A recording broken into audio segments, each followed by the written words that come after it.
Bonjour et bienvenue dans ces 5 minutes d'information. Hier vendredi, la Côte d'Ivoire a enregistré 31 nouveaux cas de COVID-19 sur 456 personnes prélevées. Aucun décès n'a été enregistré. Le nombre de morts est donc toujours de 20 et le nombre total de cas s'élève, lui, à 1602 depuis le début de l'épidémie, selon les derniers chiffres du ministère de la Santé. Des chiffres communiqués hier soir au micro de Franck Quadio. La fermeture des frontières est une des mesures initiées par le gouvernement dans le cadre de la lutte contre le coronavirus. Une mesure qui avait fait grincer des dents des Ivoiriens bloqués à l'extérieur malgré eux et souvent dans des conditions difficiles. L'État a prêté une oreille attentive aux pleurs et supplications de plusieurs d'entre eux en initiant le rapatriement de ses compatriotes en détresse. Le premier contingent est arrivé hier à Abidjan, 74 Ivoiriens en provenance de Dakar. Le président Alassane Ouattara a annoncé jeudi soir un assouplissement des mesures contre le coronavirus à l'intérieur du pays, notamment la levée du couvre-feu et la levée des mesures restrictives de fermeture des maquis, bars, restaurants, boîtes de nuit et autres lieux publics. Une décision accueillie dans la joie par les populations de Bouaké. Le témoignage de Djeneba Ouattara, RTI Bouaké. Marie-Agnès, communément appelée Tata Momo, est tenancière de maquis à Bouaké, quartier Air France.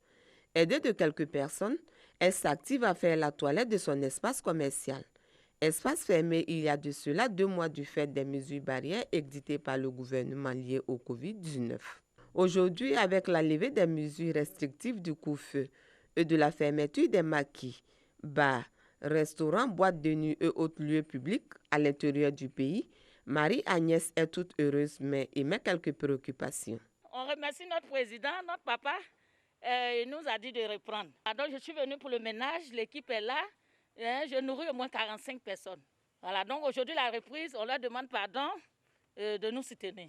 Au quartier commerce, Aoussou Silva, détenteur d'un débit de boisson, est également tout ému face à cette décision. On a fait pratiquement 2 mois à la maison sans travailler, nous payons nos impôts. Nous avons des serveuses, des travailleurs de maquis, tous ceux-là sont à la maison aujourd'hui. Mais Dieu merci si on répond dans nos souhaits. Mais seulement que, comme le président lui-même l'a dit, on doit respecter les mesures de prévention. Parce que si ça reprend, on va retomber encore dedans. Les populations et les autorités locales rencontrées saluent la levée des mesures restrictives tout en appelant à la responsabilité de chacun en vue de barrer la route au Covid-19. Le chef de l'État a pris ses responsabilités pour décrisper l'ensemble des populations. Le couvre-feu et certaines mesures ont été levées au niveau de Bouaké. Cela est dû à la bonne politique qu'ils ont mis en place pour pouvoir éradiquer cette maladie.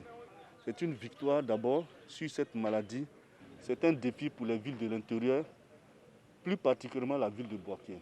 Parce qu'il a dit, si jamais on voit des cas, les mesures peuvent revenir.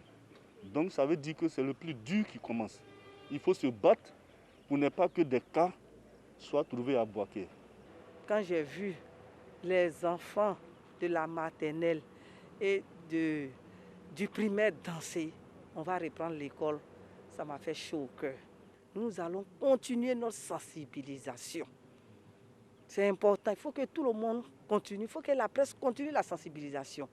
Et la venue de cette maladie nous a donné des habitudes, le lavage des mains, la propreté que nous devons garder. C'est depuis le 24 mars dernier que le chef de l'État avait décrété l'état d'urgence et instauré un couvre-feu sur l'ensemble du territoire national. Dans le cadre de la lutte contre le coronavirus, l'université Félix Houphouët-Boigny poursuit ses recherches, mais l'institution enregistre surtout des trouvailles. Après avoir réalisé du gel hydroalcoolique, les chercheurs viennent de présenter le désinfectant biologique, un produit qui pourrait contribuer à lutter efficacement contre le coronavirus. Les précisions de Didier Nguessan à suivre tout à l'heure dans le 13h.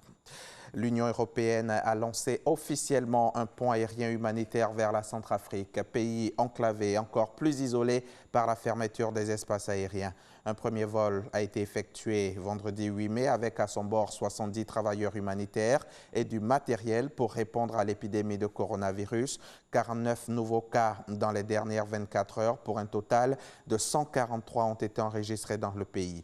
Une aide ciblée pour un pays qui traverse déjà une crise humanitaire importante car plus d'un quart de la population est déplacée, plus de la moitié requiert donc une aide humanitaire. Par ailleurs, un pont aérien humanitaire qui va aussi concerner le Burkina Faso, le Niger et le Cameroun. On va terminer ce flash au Soudan où la justice continue de dissoudre le système de l'ancien régime. Des biens appartenant à de nombreux proches de l'ex-dictateur Omar el-Béchir sont en train d'être saisis.